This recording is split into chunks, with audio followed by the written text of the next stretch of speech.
परम प्रेममय परम दयाल जोग पुरुषोत्तम श्री श्री ठाकुर अनुकूलचंद्र श्री चरण रे मोर कोटि कोटि विनम्र प्रणाम। परमाराध्या जगज्जननी श्री श्री बड़मा परम पूज्यपाद श्री श्री बड़दा परम पूज्यपाद श्री श्री आचार्य देवों श्री चरण रे मोर कोटि कोटि विनम्र प्रणाम। और मोर यह वीडियो देखुथिबा समस्त इष्टप्राण गुरु भ्राता और माँ मान प्रीतिपूर्ण आनंदित जय गुरु निवेदन करे। आजिर विषय वस्तुटी हेउची स्वास्थ्य और सदाचार। समस्ते चाहती तांकर स्वास्थ्य सबुदिन पई भल रहू, से सबुदिन पई सुस्थ रे जीवन यापन करंतु आ दीर्घायु हुअंतु। ता संबंध रे श्री श्री ठाकुर कौन कहिसंती, हमर स्वास्थ्य केमती भल रहिबो से संबंध रे आलोचना करिबा। ता पूर्व जदि आपण माने मोर ए चैनल रे नुआ छंती आ चैनल टी को सब्सक्राइब करि नहंती, दयाकरी चैनल टी को सब्सक्राइब करि नियंतु और पाखरे थिबा बेल आइकन ऊपर प्रेस करी ऑल बटन रे क्लिक करि दियंतु, जहाद्वारा मुझे वीडियो अपलोड करिवि ताहा आपण मानक पाखरे सर्वप्रथम नोटिफिकेशन द्वारा पहुंची परिबो।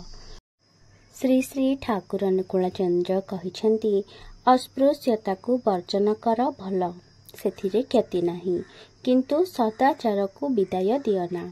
इष्टनिष्ठ मुग्ध उद्दाम मन रोग व्याधिर धार ही धारे कम।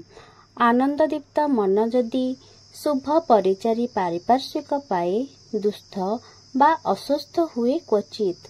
अवांछनीय रोग प्रत्याशी जदि हेबाकु चाह, जेउठी सेठी जा ता हाथरे खाइपार।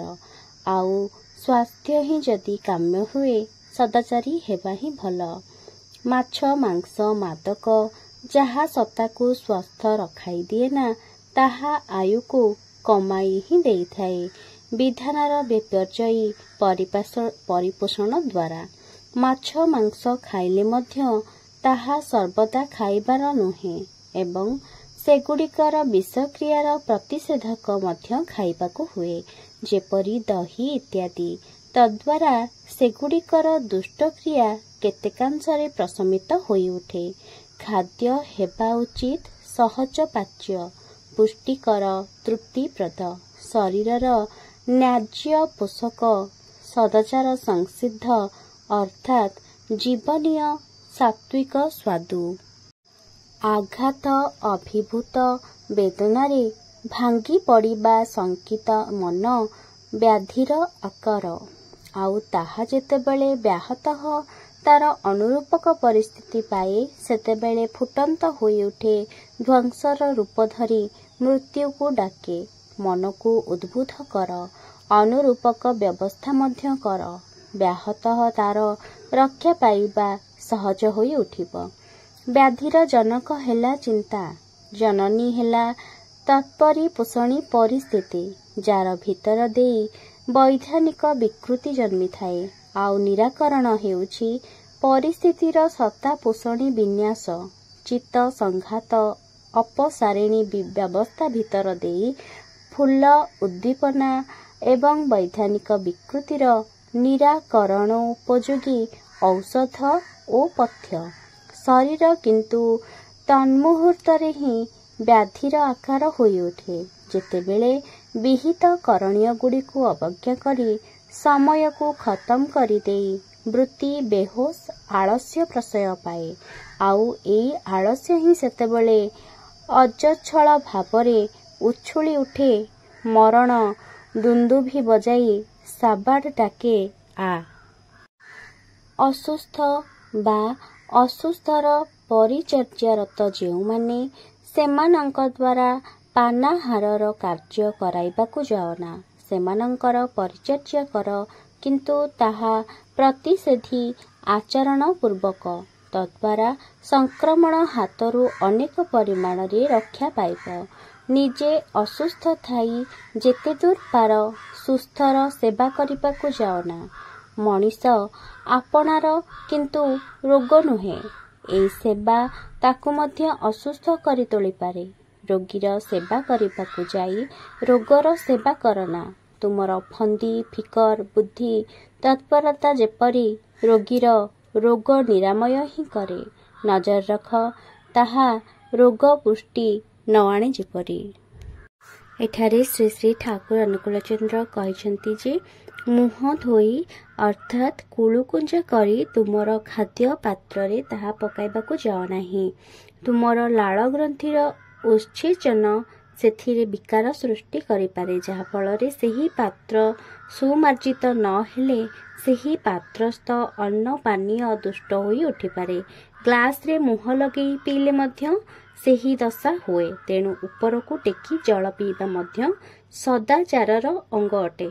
उत्सवकर शिष्टाचार को वर्जन कर नहीं। साध्य बा अभ्यस्त सदाचार को जदि भांगिबाकू आरंभ कर तेबे अभ्यास भी भांगी जीव। जहा साधुच ताहा मध्य नष्ट पाइब।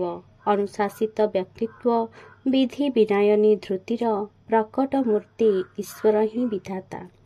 सुकेन्द्रिक और सुसंस्कृत जनन श्रेय निष्ठ सत् संदीपी कर्मठ जीवन। सत्ता संरक्षी सदाचार पालन अवैध उत्तेजना विहीन पोषण पाच्य पान और भोजन ओदा गुड़े आहार्य ग्रहण सुखिला गुड़े निद्रा गमन। तापरे श्री श्री ठाकुर एठारे कहते भात भी हेउ डाली तरकारी जहाँ भी हेउ नाक मुहरे गुह्य देशरे बा शरीर रे हाथ देई काहारी को मध्य कौनसी जिनिस देबाकू जाओ नहीं। तहिरे हुए तो अन्यर क्षति होई पारे आउ से क्षति तुम ठारे भी संक्रमित हेबार संभावना ढेर बेसी। निजर बिछना लुगा तकिया इत्यादि निजे व्यवहार कर। अन्य केही व्यवहार करबाकू हेले तुमर अव्यवहृत जिनिस दियो एवं परे ता उपयुक्त भावरे परिष्कार परिच्छन्न करी रख। अन्यर बासन व्यवहार न करिबा ही भल।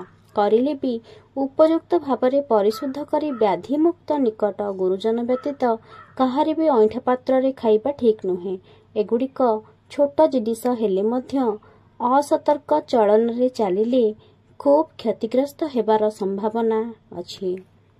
आहरी मध्य श्री श्री ठाकुर ठारे कहिसेंती जे खाइबा समय रे एपरी शब्द भंगी बा ढंग करना जेउथिरे अन्यर विरक्ति बा घृणा उत्पादित होई पारे। गोटे हातरे खाउछ अन्य हातरे यदि सिंघाणी पकाउछ ताहा किंतु भल नुह। तहिरे अन्यर घृणा तो होई पारे निजर मध्य खराब होई पारे। जदि सिंघाणी पकाइबाकू हुए निकटरे एपरी व्यवहारोपयोगी परिष्कार करना बा किछि रख जहिरे सिंघाणी पोछि हाथ धोई तुमे खाद्य वस्तु ग्रहण करि पार। एहा मंदर भल आउ अभ्यास थिले निजे निजे एका एका खाइबा उचित। एहा छोट कथा हेले भी मानि जदि चली पार अनेक स्वस्ति लाभ करि पारिब आशा करे। पुणी सब समय रे लक्ष्य रख शरीरर प्रतिशोधी शक्ति जेपरी संवर्धित होई उठे एवं ताहा बेसी हेले टिके अधे गोलमाल हेले भी रक्षा पाई पार। विषय वस्तुटी भल लगी लाइक शेयर सब्सक्राइब करने जमार भी भूलिबेनी। रहिली जय गुरु।